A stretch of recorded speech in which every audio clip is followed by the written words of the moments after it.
A ver, vamos a desglosar una idea que es fundamental. El título lo dice todo. Menos es más, la verdad eléctrica del car audio. Y ojo, que aquí no vamos a hablar de opiniones ni de marketing, vamos a hablar de física, de ingeniería pura y dura. Vamos de lleno con el mito más grande, ese que escuchamos en todos lados, la creencia de que tener más y más equipos es sinónimo de mejor sonido. Bueno, el spoiler es simple. No, de hecho la realidad suele ser todo lo contrario. Y aquí está el meollo del asunto, ¿no? Cada equipo extra que se mete en la cadena de audio casi siempre significa más pérdidas, más distorsión de fase, o sea que la música se empieza a desfasar y al final del día menos fidelidad. Piénsenlo así. Cada aparato que se pone en medio es como una pequeña fuga donde se va perdiendo la calidad original de la señal. Ok, entonces, para que esto quede súper claro, vamos a hacer algo. Sigamos el viaje de la señal de audio. Vamos a rastrear su camino desde que nace en el estéreo hasta que llega a los parlantes. Miren, esta es la ruta más común y sinceramente la más problemática. La señal nace en la unidad principal. De ahí pasa por procesadores como ecualizadores o DSPs. Después, a veces por supuestos mejoradores como un epicentro, para finalmente llegar al amplificador. Y la clave está en entender que cada una de estas paradas le cobra un peaje a la calidad de la señal.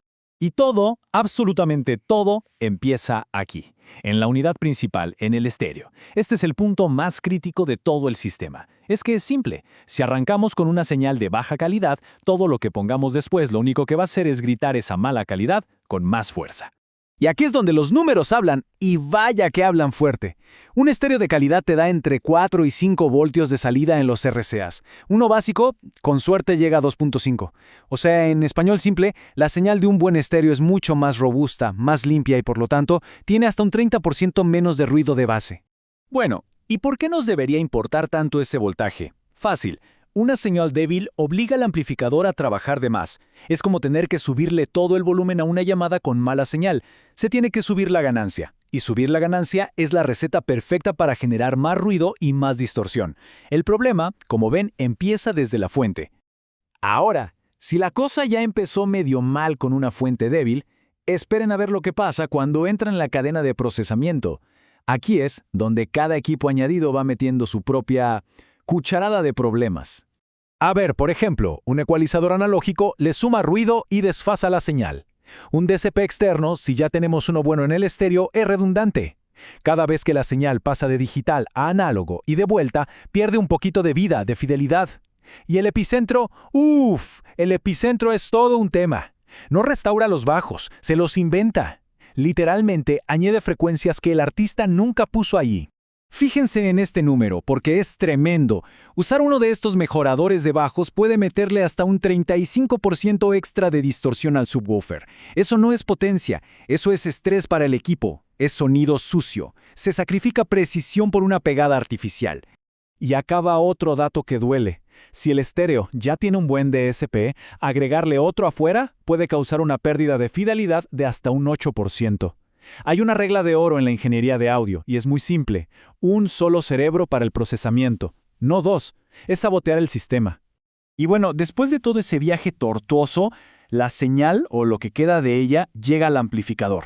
Y hay que entender muy bien qué es el amplificador en todo esto. Es un esclavo, no un mago. No puede arreglar nada, solo va a amplificar, a hacer más grande lo que sea que le llegue, bueno o malo. Esta tabla es básicamente la crónica de un desastre anunciado.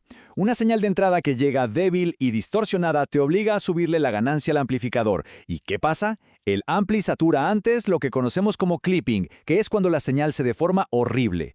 Ese clipping genera un calor infernal que puede quemar los equipos y para colmo, todo el sistema termina chupando hasta un 30% más de energía para sonar peor. Es un mal negocio por donde se lo mire.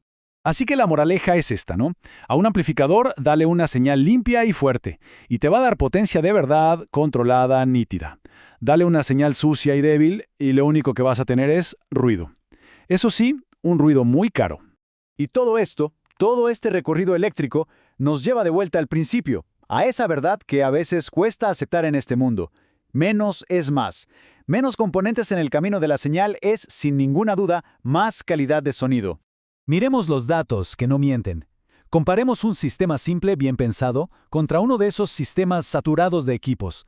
El sistema simple tiene un 25% menos de ruido, la claridad es notablemente superior y encima desperdicia un 30% menos de energía. Los números están ahí, son contundentes. Y lo más importante de todo, esto no es una cuestión de gustos. No es, a mí me gusta con más aparatos. No, la ingeniería eléctrica es ley, es física. Y la ley dice que el objetivo en el audio de alta fidelidad no es añadir más cosas. El objetivo es perder lo menos posible de la señal en su camino. Entonces, esto nos deja con una pregunta para reflexionar. ¿Cuál es el mejor sistema? ¿El que tiene más luces y perillas o el que es más eficiente y logra preservar la pureza de la señal original? Al final del día, en el car audio, quien de verdad sabe de esto no acumula, simplifica.